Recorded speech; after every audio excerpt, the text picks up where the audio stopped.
The verdict of Himalayan states Sikkim and Arunachal Pradesh is out now as votes, of course, of elections to their legislative assemblies have been counted. In Sikkim, it's the incumbent SKM that is all set to return to power. It has already won 31 out of 32 seats. And the opposition SDF has won 1 seat.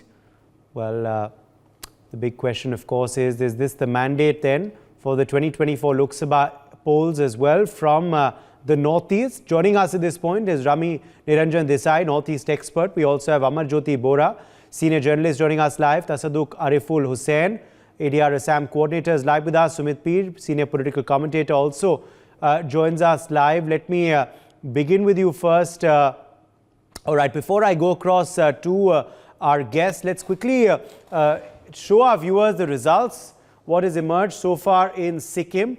And this is, of course, what the assembly is looking like. Let's quickly show you what it looked like first in 2019. So in 2019, of course, it was the SKM that had formed a government. SKM had, of course, won the elections. Remember, Sikkim has a total of 32 seats. At that point, SKM had won 17 out of 32 in 2019, with the SDF winning in 15. The BJP had drawn a blank, and the Congress had also not won any seat. Cut to 2024. Well, the SKM has bettered its tally. Yes, it's been a landslide win for the SKM today, with them winning 31 out of 32 seats. That's a gain of 14 seats from last time around. The SDF down from 15 to 1. That's a loss of 14 seats. The BJP not winning any seat this time either, and nor has the Congress won any seat in 2024. So clearly, as you can see, a landslide win for the SKM, winning 31 out of 32 seats. Let me quickly take that across to Rami Niranjan Desai, who's joining us live. Rami, what do you believe has led to this massive win for the ruling dispensation there in Sikkim, with them bettering their tally? In fact, it's a comprehensive win, with the opposition SDF reduced to just 1 seat.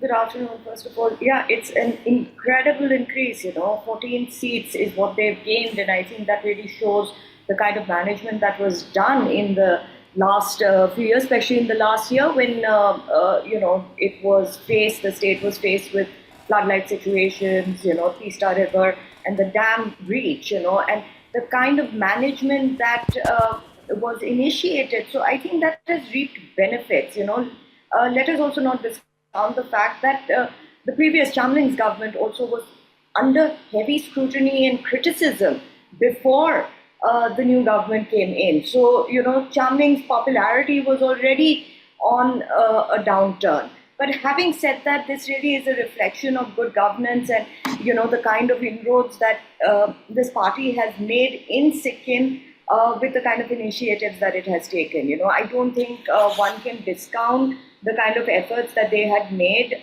during this sort of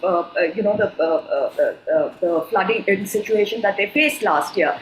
This is a pro-incumbency sort of situation, and I don't think there's much more to say about this.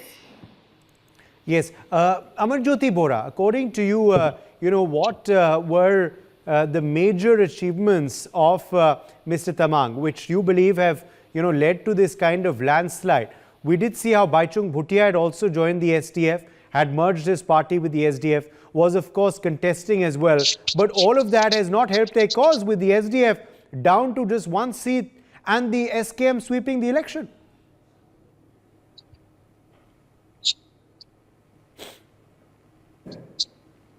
Amarjyoti, can you hear me?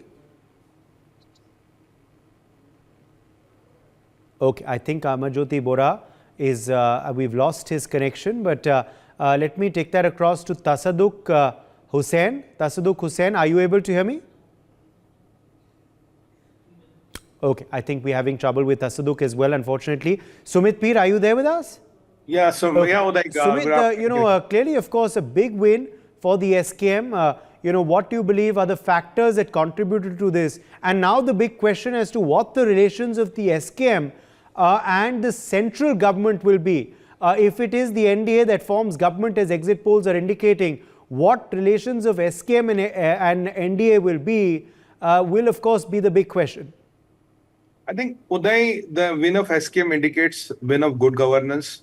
Fortunately, in India, after Modi ji has taken over, it is the developmental politics that is taking over.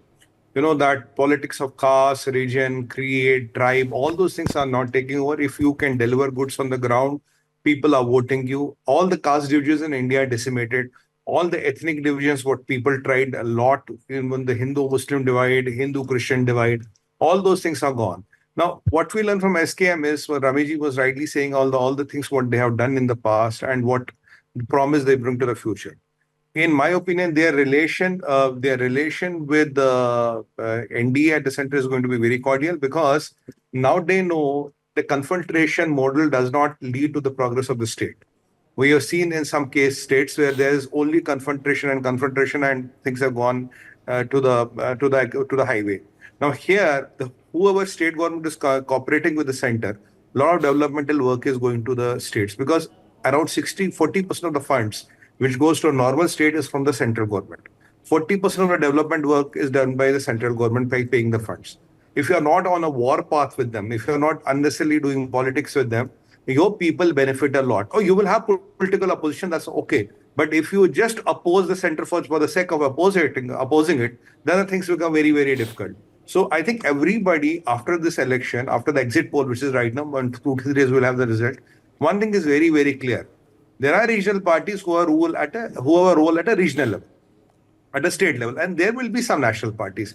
Every regional party cannot become a national party. Every regional party should not have national aspirations, and every regional party should not think they are the kingmakers at the national level. Classical example is Aam Aadmi Party. If you try to become a kingmaker and try to become a Pradhan Mantri in waiting, then you know what happens. So there's no point. The better is that you concentrate on your state. A very good example of this is Orissa, wherein Naveen Babu, essentially he has been repeating himself election after election after election, but he does not intervene in the national politics. He knows my fiefdom is Orissa, and he confines himself to Orissa. So SKM will learn that same lesson. They will try to work with the central government. They will try to get that 40% of the money which a state gets for the developmental work. They will work, in tango with BJP and try to get the best for their people. Confrontation is not an option. And I think if you look at the overall Sikkim, if you look at Arunachal for that matter, Arunachal is a clean sweep for BJP. Even at the parliamentary elections, 5 seats BJP got even without opposition. Nobody opposed them. I mean, there was no contender on the other side. So overall, Northeast is looking to Prime Minister Modi, because after Prime Minister Modi, Northeast has been got mainstream. How many people visited Northeast? I've always as a minister there. Then there's a Northeast policy. So many things Prime Minister Modi has done. Now, Northeast for the first time is seeing that there is a ray of hope. And let me tell you, sir, a lot of these states are not Hindu dominated. A lot of these states are Christian dominated. But for them, voting BJP and allies of BJP or the like-minded parties talks a lot that glass wheel of that regionalism, that divisions which were there, that alienation of Northeast is over. Northeast is as part of India as a Delhi or a Mumbai. That is what Prime Minister Modi brought to the table. And people of Northeast are resonating to it. They know that it's going to be Modi ji at the center and he's going to be there for 5 years. So let's cooperate with him and let's get the best for your state. Because at the end of the day, your development work, your coordination with the state is going to get you things. You can't say in today Delhi pani nahi hai, Modi ji ne nahi diya. Bijli nahi hai, Modi ji ne nahi diya. There's an incident Modi ji ne kiya. Then someday people will tell you, what the hell are you doing there? If everything you are not able to do, then hang your boots and kiss it goodbye. So that Kejriwal's model of confrontation and blame and counter blame and all the blame, that is not working, Uday. This is a very good example that how states can work in coordination, have a cordial relation with the center. And Prime Minister Modi, when the day he takes the oath, that day the BJP Karyakarta is over. He is the Prime Minister of all 1.4 billion people. He does not discriminate between states. He does not discriminate. Did you vote for me or did you not vote for me? But if your state government is in a confrontation mode, then unfortunately, Modi ji cannot help you. For example, look at Ayushman, Uday. Ayushman Bharat, sir, is not extended in West Bengal. Bataiye. Mamta Didi has decided not to give Ayushman Bharat there. And there are so many people who have benefited, millions of people have benefited out of this, but she's depriving people of Bengal. So if this kind of attitude is not there, then a cordial relation and working in tango and developing the state and developing the country, that is what the mantra should be. Uday. Yes, Rami, Niranjan, also, of course, now we're going to be keeping a close eye on the relations that the SKM is going to have with the central government, whichever government comes into power. Do you believe the SKM and NDA are likely to have good relations if it is the NDA that forms government in the center? Uday, let me first add to what Sumit said, because he's made a couple of very good points, and I'd like to give you an example from today itself. Today the Chief Minister of Assam announced that Prime Minister Modi has cleared another IIM in Guwahati, making it the sixth IIM, the second IIM in the Northeast, the other being in Shillong, after his 2 days of meditation, which had so much of media focus on it, he came straight back and went into 7 meetings, one of them being stock taking of the impact of the cyclone in these regions. So the focus is completely, there's no doubt that, the focus on the Northeast has always been high priority. And, that has reaped benefits for the party across the region. We've seen what's happened in Arunachal, a state that was so strategically important to us, yet completely ignored, not just in terms of border security, but also infrastructure and internal conflict. Now, when we come to Sikkim, Sikkim's been a fairly peaceful state, and Sikkim's been a fairly well-to-do state. But like I mentioned earlier on, last year there was an impact on tourism, which is one of the main income for Sikkim, and that was handled very, very well. Now, I don't think, and this is a personal opinion, and of course, we'll have to wait and see what happens in the future. It is up to the leadership to decide. But, the fact remains that if any regional party is aligned with the central leadership's vision of Viksit Bharat, of development and so on and so forth, I think there is, it's a seamless relationship, as again, Mr. Peer has mentioned before, and he's taken some great examples, so nobody wants to really, take on a government that already is keeping the Northeast and the Northeastern states in focus and making it a priority like never before. So I think relationships are going to be cordial. I think the ball is in court of the government in Sikkim, and they will have to decide, what they want to do. But of course, ideas and the future vision has to be aligned with what the central leadership sees for the Northeast. All right. Let me take that across to Amarjyoti Bora as well. Amarjyoti Bora, if you can hear me now, as far as, of course, this particular result is concerned, what were the factors working in favor of Mr. Tamang, and what's worked against Mr. Chamling? He's been, the longest serving CM, but reduced to just one seat. He is in fact lost as well in both the seats he was contesting. Amarjyoti? Okay, I think we're having technical trouble there with the connection of Amarjyoti Bora, unfortunately. Do we have Tasaduk Hussain now with us? Yes, I'm here. Tasaduk Hussain, come in here on, on the Assam, on the Sikkim verdict. What is your interpretation of the Sikkim verdict, the decisive manner in which the people of Sikkim have spoken? And they've spoken for the SKM, haven't they? Yeah, actually, I haven't gone through the Sikkim result very thoroughly because I was traveling last couple of days in the northern state. So I couldn't go through it thoroughly. But yeah, people's verdict is very decisive. So it should not have any problem. What are the factors? The discussion is all on Sikkim, sir. I'm afraid. I don't know if you are very thorough with Sikkim then, as you're saying you've not gone through the result. No, I'm not. Actually, I'm not aware of it. Okay. We'll allow you to leave. We'll allow you to leave the discussion then. Yeah, thank you very much. Thank you for being with us. Let me go back across to Sumit Peer. Sumit Peer, now just speaking, of course, about the Northeast as a whole, because Sikkim has spoken, Arunachal has spoken, but we're going to be getting the Lok Sabha results as well for these seats in 48 hours. How confident are you on the BJP's performance in the Northeast, Sumit Peer? And also, it's quite interesting how despite the star presence of Baichung Bhutia, the SDF could not get revived. Why do you believe that happened? Is it because, a lot of the SDF has joined the SKM? Is it the fact that the Congress also has collapsed? So it wasn't a triangular fight anymore. I think the Congress is on zero now in Sikkim as we speak. And I think in Arunachal, they're down to just one.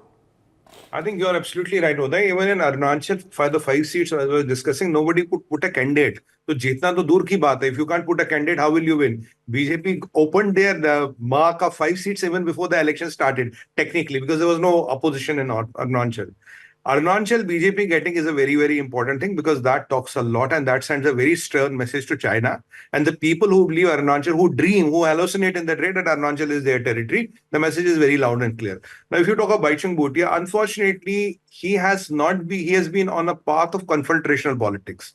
I think it's third time in a row he is trying his luck and he has lost, or fourth time. I think it's 3 or 4 times he's trying his luck in a row.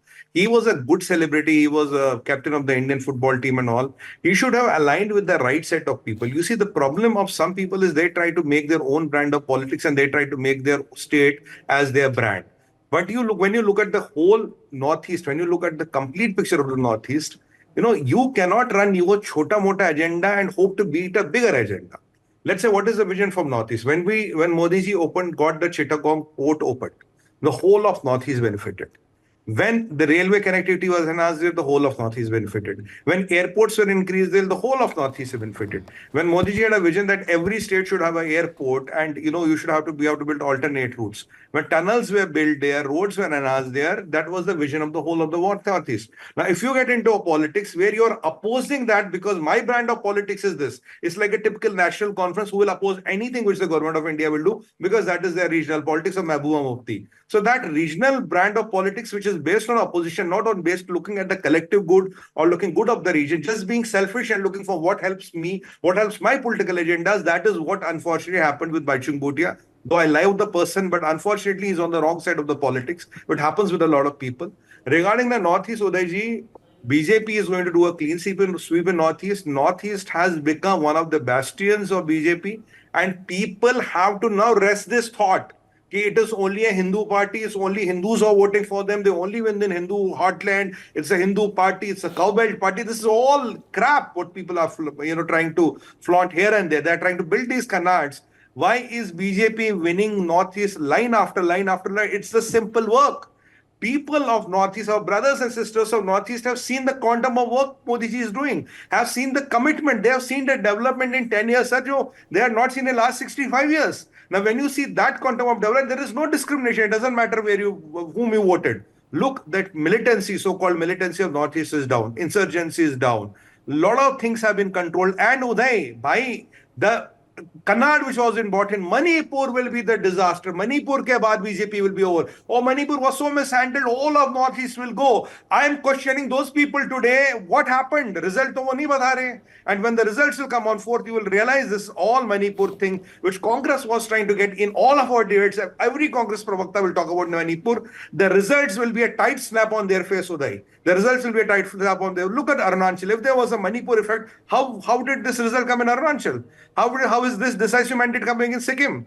And people know what Manipur was about. People know Manipur. Who are the people involved? Is China involved? Is Pakistan involved? We know what happened. Is the poppy cultivation. That's the biggest factor. So the vision of Prime Minister, the developmental work of Prime Minister is what is going to decide, is going to be another bastion for BJP. And this proves it is not religious politics. It is not Hindu politics. It is not Hindi heartland politics. It is a nationalistic politics where you think for the good of the region and where the people resonate to that, irrespective of your language, color, skin, religion, it does not matter. And I'm very happy that divide we had, the glass wall we had with the Northeast, that should be broken out of even our imaginations. That glass wall which has existed for 65 years should not be even in the rarest of our imaginations. And the credit goes to Prime Minister Modi. And Jitendra Singh ji, by the way, also did a lot of work. He was very regularly doing Northeast work. He did a lot of work there. And all the ministers have been contributing. Mainstreaming of Northeast, getting Northeast into the mainstream is what is the idea of Modi ji. How could imagine in Nagaland, there will be a BJP sarkar, there will be a BJP dominated sarkar. These are some things which are unimaginable 10 years back. But Modi hai to mumkin hai. Everything is possible as long as Prime Minister Modi decides to do it. Modi ji ke liye kuch namumkin nahi hai bhai. Uday.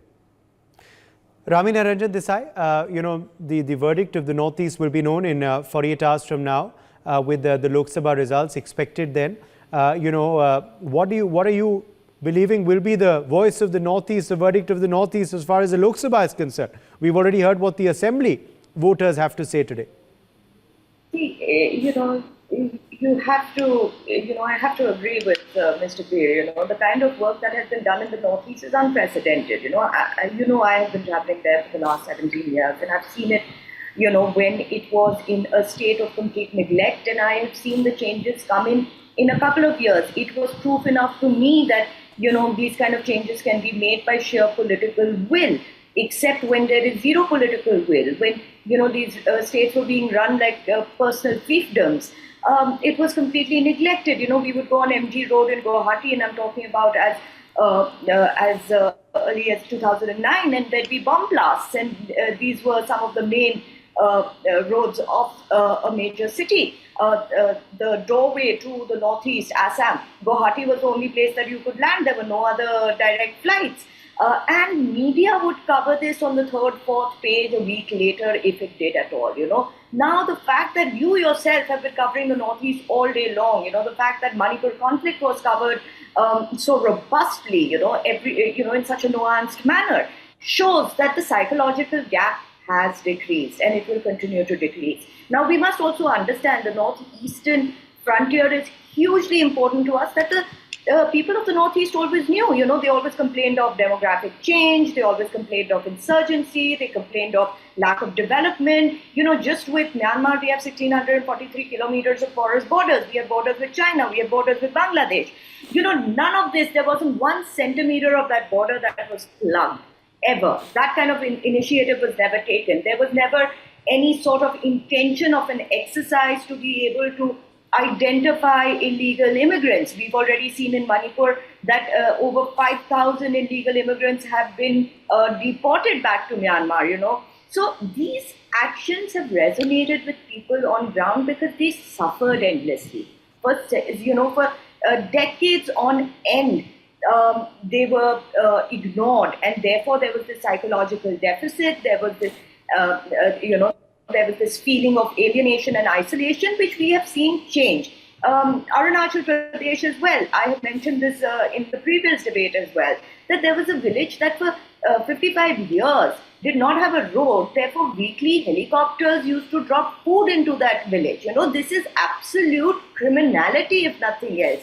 And a road was built the first year that the government came into power, that the BJP came into power. So whether you like the BJP or don't like the BJP is completely irrelevant now, because, people have given their mandate to the BJP to continue giving that. But, I just had one small point to make about Sikkim as well. We must realize also, Sikkim is a little different from the rest of the Seven Sisters. That's why it's called the one brother, because it always had peace, it was always well-to-do, very unlike the other states. Also, connectivity-wise, it had a different trajectory. The Northeast had 7 in all the years that the Congress was there, it had 7 airports that also didn't have regular flights, since 2016, that has covered to 16, 17 airports. So Sikkim cannot really be compared. But, the present victory, again, this was a point made by Mr. Peer, that, people have realized that development really resonates. And we must remember... Which is why it seems to be a pro-incumbency vote for the incumbent government on the basis of the development done by them. Let's leave it at that. We've run out of time. My thanks to our guests for joining us. Let's take a very short break.